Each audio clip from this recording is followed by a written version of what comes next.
Venezuela एक ऐसा देश है जो कभी बहुत ज्यादा अमीर हुआ करता था, लेकिन आज इस देश की गिनती सबसे गरीब देशों में की जाती है। वेनेजुएला एक ऐसा देश है जिसकी गिनती क्षेत्रफल के मामले में दुनिया भर में 32वें नंबर पर की जाती है, और जहां कुछ साल पहले वेनेजुएला में रहने वाले गरीबों की संख्या तकरीबन 4% थी, वहीं आज ये संख्या बढ़कर 50% के आसपास पहुंच गई है। तो आखिर ये देश अचानक से ऐसे गरीब कैसे बना, और इस देश से जुड़े और क्या क्या इंटरेस्टिंग फैक्ट हैं जो आपके लिए जानने जरूरी हैं, आइए इस वीडियो में जानते हैं। बस आपसे रिक्वेस्ट है कि वीडियो के साथ अंत तक बने रहें। तो सबसे पहले आपको बता दें कि वेनेजुएला साउथ अमेरिका का एक हिस्सा है जिसका ऑफिशियल नाम बोलिवेरियन रिपब्लिक ऑफ वेनेजुएला है, जो तकरीबन 8,82,000 स्क्वायर किलोमीटर के एरिया में फैला हुआ है। जबकि यहाँ रहने वाले लोगों की आबादी की बात की जाए तो आज के समय में यहाँ तकरीबन 3 करोड़ से ज्यादा लोग रहते हैं, और इसलिए इसे दुनिया भर में जनसंख्या के मामले में 50वें नंबर पर देखा जाता है। हालांकि इंटरेस्टिंग बात यह है कि वेनेजुएला की 3 करोड़ की आबादी का एक बड़ा हिस्सा वो है जिनकी उम्र अभी 20 से 30 साल के बीच में है, यानी यहाँ पर आपको यंग लोग ज्यादा देखने को मिलेंगे, और इसलिए कहा जाता है कि आने वाले वक्त में वेनेजुएला अमीरी की तरफ बहुत तेजी से बढ़ेगा। लेकिन इस देश की हिस्ट्री के बारे में बात की जाए तो आपको बता दें कि इस देश पर एक लंबे वक्त तक स्पेन ने हुकूमत की है, और काफी संघर्ष करने के बाद 5 जुलाई 1811 में इस देश की स्वतंत्रता मिली। लेकिन आजादी मिलने के बावजूद भी इस देश में ज्यादा कुछ बदला नहीं, और अगर आप आज वेनेजुएला जाएंगे तो आपको कई बार ऐसा महसूस होगा कि आप स्पेन में ही आ गए हैं, क्योंकि यहाँ के लोगों का कल्चर स्पेन के लोगों से काफी मिलता जुलता है, और यहाँ पर आपको स्पेनिश बोलने वाले लोगों की संख्या अच्छी खासी देखने को मिल जाएगी। और इंटरेस्टिंग बात तो ये है कि इस देश की ऑफिशियल लैंग्वेज भी स्पेनिश ही है। इससे आप समझ पा रहे होंगे कि वेनेजुएला ने स्पेन से आजादी तो हासिल कर दी, लेकिन दिमागी तौर पर वो आज भी स्पेन का ही गुलाम है। लेकिन इस देश की सबसे अजीब बात यह है कि अगर आप अपने बच्चों के लिए कुछ खरीदना चाहते हैं, जैसे उनके लिए टॉयज या फिर खूबसूरत ड्रेस, तो इसके लिए आपको अपने बच्चों का बर्थ सर्टिफिकेट दिखाना होगा। जी हाँ, अगर आप ऐसा नहीं करेंगे तो आप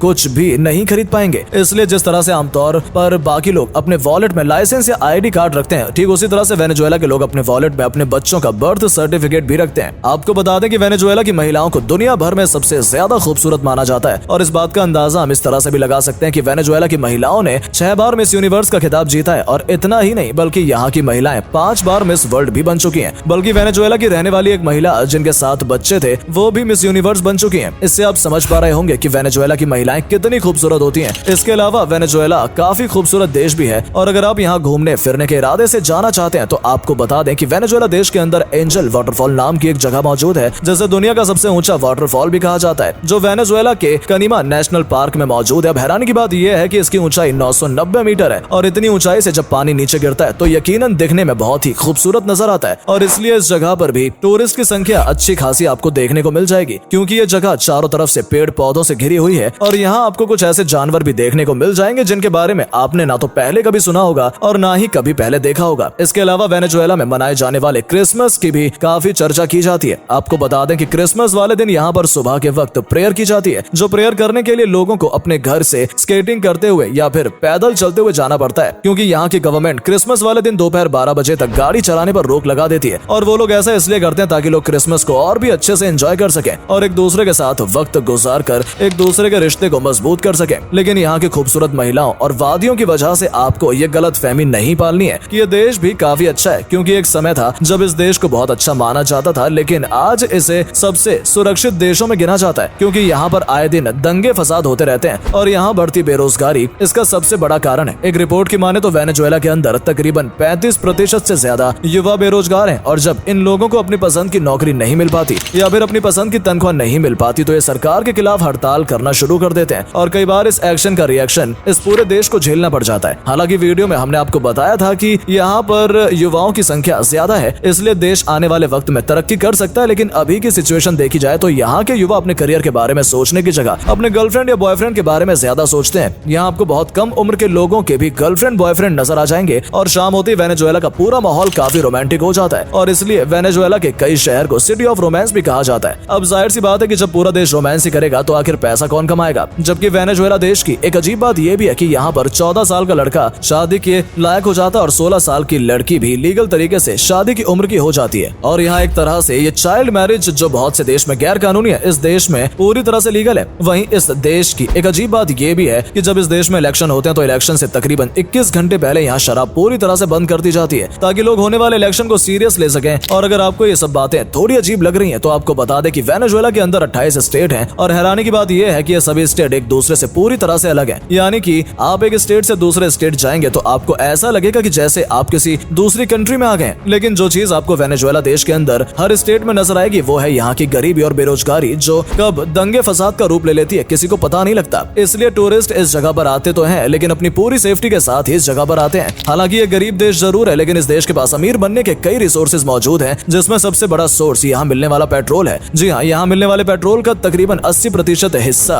दूसरी कंट्री में एक्सपोर्ट कर दिया जाता है, क्योंकि इस देश के लोग बहुत कम ही गाड़ी चलाते हैं, इसलिए इस देश में मिलने वाले पेट्रोल की कीमत भी बहुत कम है। इसके अलावा इस देश में मिलने वाला एल्यूमिनियम, स्टील और एग्रीकल्चर प्रोडक्ट जैसे चीजें भी बड़े लेवल पर तैयार की जाती हैं और इसके बाद उसे दूसरे देशों में एक्सपोर्ट कर दिया जाता है, जिसकी वजह से इस देश की अर्थव्यवस्था थोड़ी बहुत संभली रहती है। अर्थव्यवस्था की बात हुई है तो आपको बता दें कि इस देश की करेंसी वेनेजुएला बॉलीवर है, जो तकरीबन इंडियन रुपीस के ही बराबर है। अब देखना यह है कि आने वाले कुछ सालों में वेनेजुएला की अर्थव्यवस्था में कितना सुधार होता है, क्योंकि वेनेजुएला देश के पास आज वो सब चीज मौजूद है जिनकी मदद से वेनेजुएला तरक्की कर सकता है। यहाँ पर यंग लोगों की पॉपुलेशन ज्यादा और सभी लोगों को रोजगार मिलने लगा तो ये देश बहुत तेजी से तरक्की करेगा और यहाँ का क्राइम रेट भी धीरे धीरे अपने आप ही कम हो जाएगा। तो दोस्तों, फिलहाल वीडियो में सिर्फ इतना ही। हम उम्मीद करते हैं इस वीडियो में बताए गए इंटरेस्टिंग फैक्ट के जरिए आप वेनेजुएला देश को काफी करीब से समझ पाए होंगे। हालांकि आपको ये भी बता दें कि ये देश पहले अमीर हुआ करता था, लेकिन इस देश के अंदर एक बार इतनी खतरनाक मंदी आई जिसकी वजह से यहाँ की अर्थव्यवस्था पूरी तरह से बिखर गई और तब से ही यहाँ पर क्राइम रेट भी बढ़ने लगा और बेरोजगारी भी बढ़ने लगी। तो अगर ये वीडियो पसंद आई हो तो इसे अपने दोस्तों के साथ जरूर शेयर करें ताकि उन तक भी ये जानकारी पहुंच सके। और अगर आप हमारी इस वीडियो को फेसबुक पर देख रहे हैं तो हमारे फेसबुक पेज को भी फॉलो जरूर कर लें ताकि जब भी हम आपके लिए ऐसी इंटरेस्टिंग वीडियोस लेकर आए तो वो आप तक भी पहुंचे। धन्यवाद।